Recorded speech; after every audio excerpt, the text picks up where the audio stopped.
Dati po, halos magulo kami sa bahay. Gusto lang ko sana noon makatapos ng pag-aaral para makaahon din sa hirap. Na hindi maging kagaya ng tatay ko na sugarol. Ako mapanawan dali gay pang sabong ko. No nangabak, inom. Pagtalo, inom din para lumaabak. Ang nakakapungtot ni bakat lumaabak, kawang kwarta eh. Sa loob po ng mahabang panahon, wala pong inintindi si nanay, kundi intindihin yung bisyo ng tatay ko. Dati, laging mainitan ng ulo, magulang ko. Tahan na kayat nga mapanakon. Tagliblibas na klang, di nga mapanagimo ngamin. Siyempre, makaungot ako. Di asawak no, ada umay mang doktrina kenyami kenda di apokok ede. Mangmangag na iti eleksyon. Ginunod ko amin ti adult Biblia. Di ako matlakan na ikat ti bisyo. Nakunalo to ti bagi kon. Biset mo't ano, mabawasan ti bisyo di kita anak ko nga lalaki ko na. Tanuhan da sumurot man jay kasasaad ko nga sugado kadaanin ta nga panaginuman ko na.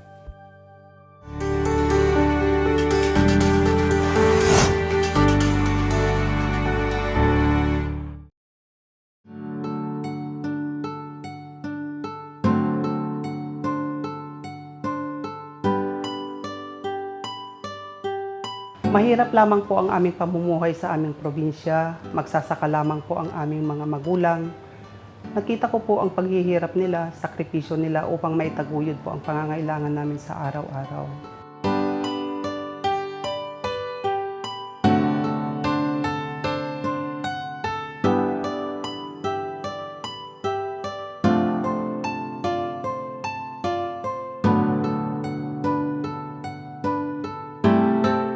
Magmulwala kami itipagay kin mais. Ako pong panganay na lalaki, minsan sumasama rin po ako sa bukid na aararo, nagtatanim ng palay. Ang pamilya po namin ay sagradong Katoliko. Sa aming tahanan, makikita niyo po yung mga rebulto. Ang mga anak ko, pinalaki namin na madasalin kasi ang dinadasalan namin yung rebulto ni Mama Mary, yung rebulto din ng ni Jesus Christ. Siya po yung leader sa pagro-rosaryo po. Naaalala ko pa nung mga bata po kami, ang nanay ko po, siya yung laging tinatawag para manguna sa mga padasal. Hanggang sa natutunan ko na rin po yun, yung pagnunovena.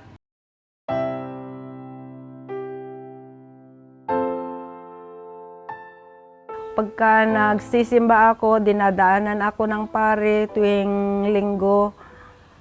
Siya po ang nagkasakasama ko na pumupunta sa simbahan tuwing alas 6 ng umaga. Nag-attend ng misa. Nung mga bata po kami, halos laging magsisimba po. Lalo na may malapit lang po sa amin ang Nuestra Señora de Piat. Sikat po na simbahan ng buong region po. Tuwing July po yun, isinasagawa yung pista na yun. Wala pong taon na hindi kami dadalo. Nagkakaroon ng pahalik po doon sa santo. Ganun po kami minulat ng aming mga magulang. Nagsisimba kami lang po ng mga kapatid ko at ang nanay ko. Mapan kami lang, no, da pipesta. Pambarami lang makipangan nga lalaki, ang kamasumsubrok ni simbahan. Kadwa na ti Katoliko nga sumsubrok ti lalaki. Nakaugalian, asla taw-tawid lang ti babakay. Aramid da. Kapag araw ng linggo, ang direksyon namin ng nanay ko at saka mga kapatid ko ay magsisimba. Samantalang ang tatay ko naman po, ang direksyon naman po niya ay sa sabungan. Yung asawa ko parang hindi gaano pumupunta sa simbahan kasi lagi siyang may bisyo. Yung tatay po namin ay nagsasabong dati, nagbrabraha, gano'n, nagsusugal. waiting. Kung anong nakikita natin na kagawi ang bisyo, tulad ng mga pagsusugal po dati, yung mga baraha, sabong, lalo na sa panahon talaga ng pista, magbabaon pa ng manok yan. Nung nangabak, inom. Pagtalo, inom din para lumaabak. Ang nakakapungtot ni Bakat, lumaabak, kawang kwarta eh. Gusto ko sana makatapos ng pag-aaral, kaya lang yung mga pinagbentahan ng naaanin namin na pupunta lang nawawalda sa sugal. Naaalala ko pa po, nung bata pa po kami, panahon po ng anihan, dala-dala po niya yung mga inani po namin na palay, papunta po sa bayan para ibenta po yon. Maghapon po yon na hindi uuwi.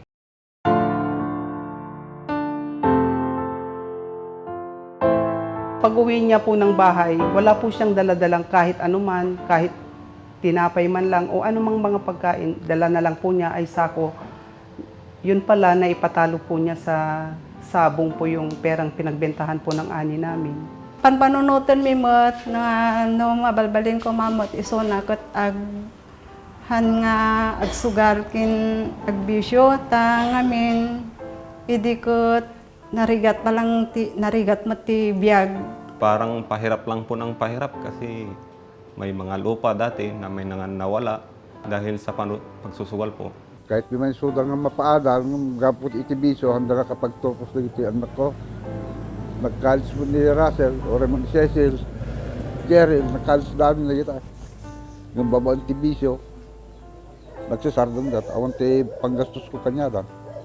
Ang mga kapatid ko po ang nagsilbing inspirasyon ko upang makatapos po ng pag-aaral sa layunin na maiahon ko po sila sa kahirapan na aming kinalalagyan. Nung graduate po ako ng high school, naglakas loob po ako, lumuwas po ako dito sa Maynila upang dito ipagpatuloy ang aking pag-aaral sa kolehiyo. Subalit, dumating yung point na halos isang semester na lamang po makakapagtapos na po ako ng pag-aaral. Nahinto po ako sa kadahilan ng yung nailaan na pangmatrikula ko po sana ay nagamit po ng tatay ko sa pagsasabong na ipatalo po niya ito. Nagpasya na lamang po ako na maghanap buhay sa murang edad. Nung dalaga po ako, nagkaroon po ako ng 3 kasamahan sa trabaho na kaanib sa Iglesia ni Cristo. Na-curious ako kasi nakita ko sa kanila yung pagpapahalaga nila sa kanilang pagka-Iglesia ni Cristo. Kahit pagod kami, puyat, galing sa trabaho, nakita ko pinaglalaanan nila ng panahon yung kanilang pagsamba. Kapag uwian po namin, nagtataka po ako sa kanila, naririnig ko po na usapan po nila, nakasamba ka na ba? Nagpapaalalahanan sila, doon ko po sila hinangaan. Curious po ako kung anong meron sa Iglesia ni Cristo. Kaya naman po nung inimbitahan po nila ako, nagpaunlak po ako sa kanila. Pero hindi po ako nakapagpatuloy sa pagsusuri. Tuwing may luluwas na kapatid ko dito sa Maynila, sa akin po sila titira. Wala naman po silang ibang mapupuntahan. Di nagsardang kami nga nagbasan, napan kami mat ijay Manila, gawa ti karigat ti biyag, napan mat agsapol ti trabaho. Lumuwas na po ako dito sa Maynila. May experience po kasi ako sa pagwa-wirings po. Doon ako natuto po sa City Hall ng Makati bilang electrician, dating helper po. Hanggang ginamit ko na po yung kaalaman na yun papuntang abroad po. Nakapag-asawa po ako. Yung mister ko po yung unang nag-Iglesia ni Cristo. Niyaya po niya ako na sumamba. Sumama naman po ako. Pagpasok ko sa loob ng kapilya, napansin ko po yung kaayusan. Doon namangha po ako. Kasi first time ko pong makakita ng hiwalay po yung lalaki, hiwalay po yung babae. Doon pa lang na-amaze na po ako. Tapos habang umaawit, hindi ko namamalayan, tumatayo po yung mga balahibo ko, pumapatak na rin po yung luha ko. Pagkatapos po ng pagsamba na yon, nagpasya po ako agad na magpatuloy sa pakikinig. May Biblia po ako nung mga panahong yon. Kapag dumadalo po ako sa mga pagsamba, itinetake note ko po yung mga talata at pag uwi ko ng bahay, tinitignan ko kung totoo ba yung itinuro ng ministro. At doon ko po napatunayan na totoo nga po na nakasulat sa Biblia na Iglesia ni Cristo lamang po ang maliligtas pagdating ng araw ng paghuhukom. Noong nalaman ko po ang katotohanan yon, pumasok sa aking isipan, nagpasya na po akong umanib sa Iglesia ni Cristo. Nabautismuhan po ako noong October 31, 1997 po. Birasel isuti muna nga nag-iglesia. Tapos di may iti balay mi into to da asawa na iglesia. Imbaga kinda di lalaki mapanalaan da di naganak na ta papatang ka na At pasahong kanya da Jane. Nya kayat yo may kay makikabsat o no ta kayat yo ti masurot ko na kanya da. Pinilit ko sa sumbat simbahan. Tinghandak nga masidami diradaraan. Pada bakat ninangalan, solo biga nangan, kinibakat. Nung nalaman ko na po ang katotohanan tungkol sa Iglesia ni Cristo, wala po akong sinayang na panahon para akayin sila, ipabatid din sa kanila kung ano yung nalaman ko tungkol sa Iglesia ni Cristo. Unang pagpasok namin sa kapilya ng iglesia, inakay kami ng anak ko. Umuna nga sa rekmi pa lang imbatunis da iti lupot nila kahit open ngamin ti lupot na. Kaya nga na ibatunis amin. Talaga natandaan ak imbatunis da ko open. Tinoldak imbatunis da nga toy. Sabi ni Ka Russell, naintindihan niyo po ba yung leksyon? Sabi niya sa akin, gusto ko sana magpatuloy na magsuri ng ang mga aral sa iglesia, kaso lang ayaw naman ng asawa ko. May mga kapatid po ako na lumuluwas dito, papunta dito sa Maynila upang maghanap buhay din. Doon ko po sila inaakay. Ang nauna pong lumuwas dito sa Maynila ay si Cheryl Tolentino. Sa akin po siya tumira kasama po ang kanyang panganay na anak. Nawis na nga napanangag na nagdengag ti Bible study ti Iglesia ni Cristo. Imbagak ti sarili nga mabalin nakba nga makikadwa ti panagkararagda. Diyan nga nalawlawagan ti panunot kon. Nakadanon na kay Jay Kapilya ti Iglesia na napintas ti nakitak ta nakaornos ta jay naisina ti lalaki kin babae kin ijay ko nga na kuan narik na ti presensya ti Diyos nga ay haan kupulos nga narik na jay nga rik na idi katoliko nakpay nangagak ti adal, puro pawang kabutihan ti iyad adal da. Nagapo amin di Biblia ti ibagbagana ket puro met pagsayaatan ti biag ti ibagbagana. Iso ijenak nga naakay intuloy-tuloy ko. Nagawid na kito yun, napanak ijay kapilya ti intuloy kon ti panag-iglesia kon, napanak ijay kapilya mi.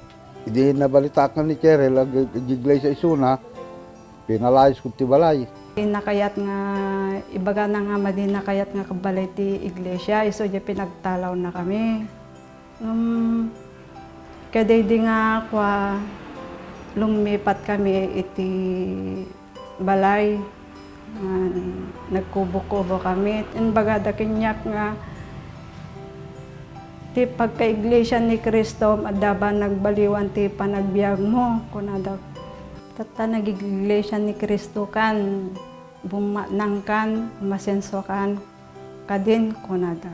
Nanindigan ti pagka-iglesia ni Cristo kasi ti panunot ko di ngay naawan ka ti iglesia ni Cristo, hankamat nga maligtas. Idi nabaptisaran na kiti June 2009 po. Ang sumunod naman po na tumira sa akin ay si Joy Tolentino, yung pang-apat ko pong kapatid. Nung mga panahong yun, mahilig po kaming manood po sa TV. Ang naaalala ko po, tungkol sa pagkain ng dinuguan, yung leksyon noon na itinuturo. Matamang siyang nakikinig hanggang sa kinabukasan, araw po ng pagsamba. Gumising din po ng maaga yung kapatid ko. Sabi po niya, "Kuya, sasama po ako sa'yo, sasamba po ako." After po niyang sumamba, nagpasya na pala siyang nagpa-doktrina, sinubok. Hindi ko po namalayan. Nalaman ko na lamang po nung sabi niya, "Ate, bautismo ko na ngayon," sabi ko niya. Ang sumunod naman po ay si Cecil Tolentino, yung bunso ko pong kapatid. Katulad ng ginawa ko po sa kanila, isinasama ko rin po sila sa aming mga pagsamba. Nakita rin po niya yung kaibahan ng kinalakhan naming relihiyon. Nagpatuloy po siya sa pakikinig. Pumayag na rin po siyang magpa-doktrina hanggang sa nabautismuhan po siya. Si Cheryl naman ay nandun na po siya sa probinsya nung mga panahong yon. Ang bilin ko po sa kanya, kapag padoktrinahan niya po yung mga anak niya, pwede bang kausapin mo yung ministro o yung manggagawa na pwede bang dyan sa bahay sila doktrinahan para makapakinig yung sila nanay at saka si tatay. Nung dinodoktrinahan na yung anak ni Cheryl na panganay, sumabay na rin po ako na nakinig ng aral ng iglesia. Anak sumsumbrak di andang ang doktrina, danak lang iti kasi dagdag tagpakpakan naklata ti manok. Awan iso na dito yung nagtibalay, pero dahil lang dito ruwar nga agtartirapato kin dagayay pang sabong nga manok na. Nang mangag na dagayay leksyon nga may parit iglesia. Di nangag na nga ado iti may parit iti iglesia nga mabalin mo't iti Katoliko, isunghan na kayat nga pinagpatuloy nga iglesia. Pinasardeng nak nila kay konta para parehas kano mo't ti adal iti Katoliko ken iglesia nga aday diya Biblia nga nangagak kunana. Nagsardeng na nga napanagimungan tahan na kayat nga mapanakon. Tagliblibas na klang di nga mapanagimo ngamin. Siyempre, makaungot ang katanapan na sa sentro, awan ijay. Asla diyay kunak napan dito sentro. Di sentro, may iti-ilim, iti simbaan. Tapos, ang gapumot di bagatan. Gayam, napan diyay simbor ka da Cheryl diyay kapilya. Dagayang bawal nga makan. Kada sugal, ginom, dagayang bawal. Iso nga pinapanaw ko idi ni Cheryl. Tataiti ko nakunalo ta ti bagikon. Tanuhan da sumurot man jay kasasaad ko nga sugando kadan adamin ta nga panaginuman ko na. Habang nag-uusap po kaming magkapatid ni Cheryl, bigla na lang pong sabi ng tatay ko, kausapin ko nga ang ate mo. Tinanong ako kung paano daw po mag-iglesia ni Kristo. Ang sabi ko po sa kanya, pakinggan nyo lang po yung mga aral na itinuturo sa loob ng iglesia ni Kristo.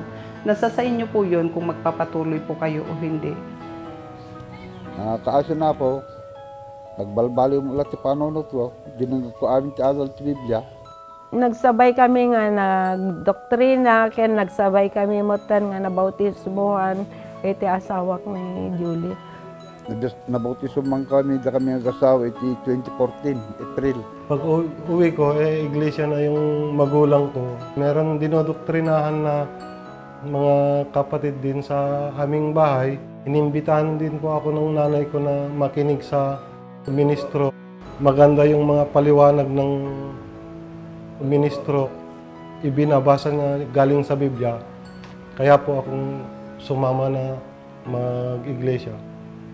Nabautismohan po ako nung December 23, 2017. Nung nasa abroad ako, nabalitaan ko na umarib na po sila. Tapos sabi ko naman, maganda po kasi nakikita ko na sila ng pagbabago sa buhay.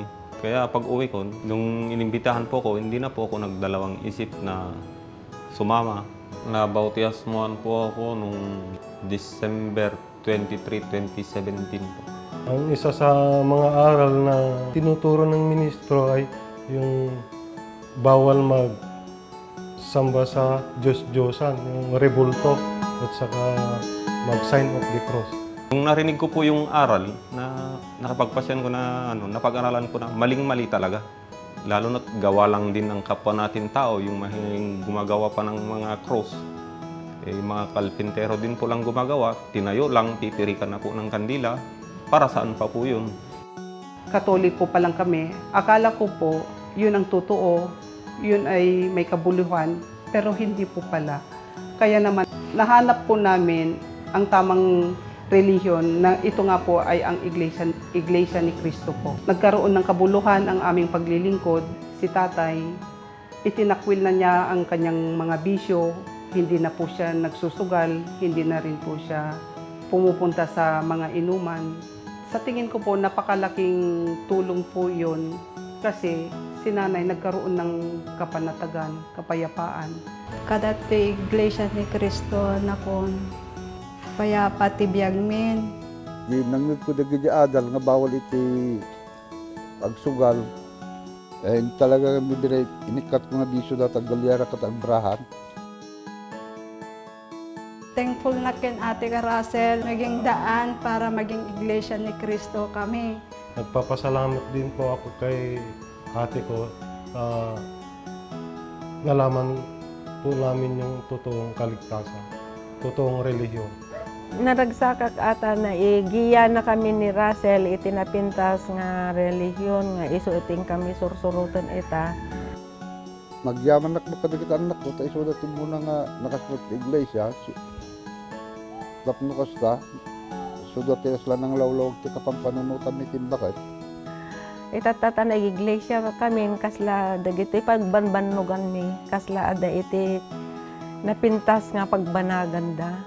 Nung nag-decide po si tatay at saka si nanay na tumanggap po ng tungkulin, sobrang saya ko po, hindi po maipaliwanag yung saya ko.